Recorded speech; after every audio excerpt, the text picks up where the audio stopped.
കൈക്കൂലി കേസിൽ പ്രതിരോധ മന്ത്രാലയത്തിലെ ഉദ്യോഗസ്ഥൻ CBIയുടെ പിടിയിലായി. ലഫ്റ്റനന്റ് കേണൽ ദീപക് കുമാർ ശർമ്മയാണ് അറസ്റ്റിലായത്. ദുബായ് ആസ്ഥാനമുള്ള കമ്പനിയിൽ നിന്ന് ഉപകരണങ്ങൾ വാങ്ങാൻ കോഴ വാങ്ങിയെന്നാണ് ആരോപണം. വൈസ് അഭിനന്ദ് ഡൽഹിയിൽ ചെയ്തു. അഭിനന്ദ്, എന്താണ് ഇതിന്റെ വിശദാംശങ്ങൾ, വിവരങ്ങൾ?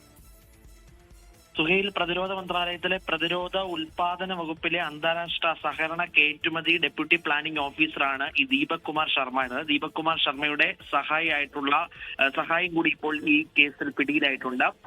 ദുബായ് ആസ്ഥാനമായുള്ള കമ്പനിയിൽ നിന്ന് പ്രതിരോധ വകുപ്പിലേക്ക് ഉപകരണങ്ങൾ വാങ്ങുവാൻ വേണ്ടിയിട്ട് കോഴ വാങ്ങിയെന്നാണ് ആരോപണം. ഏതാണ്ട് 3 ലക്ഷം രൂപയാണ് കോഴ വാങ്ങിയത്. ഇതുമായി ബന്ധപ്പെട്ട് CBIയിൽ ഒരു കേസ് രജിസ്റ്റർ ചെയ്തു. CBI നടത്തിയ അന്വേഷണത്തിൽ ഇന്നലെ മുതൽ തന്നെ വലിയ റെയ്ഡുകളൊക്കെ നടന്നിരുന്നു. ആ റെയ്ഡിന്റെ അടിസ്ഥാനത്തിൽ 3 ലക്ഷം രൂപ ഈ ദീപക് കുമാർ ശർമ്മയുടെ ഡൽഹിയിലെ വീട്ടിൽ നിന്നും കണ്ടെടുക്കുന്ന സാഹചര്യം ഉണ്ടായി.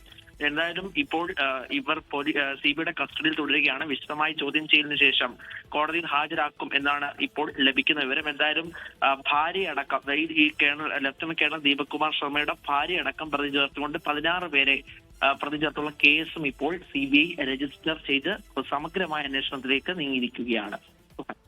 മറ്റ് കമ്പനികളുമായി ഇൻസ്ട്രുമെന്റ് ഡീലിംഗ്സിനൊക്കെ ചുമതലപ്പെടുത്തിയ ഉദ്യോഗസ്ഥനാണ്. കോഴ വാങ്ങിയ കേസാണ് ഇപ്പോൾ CBIയുടെ പിടിയിലായി.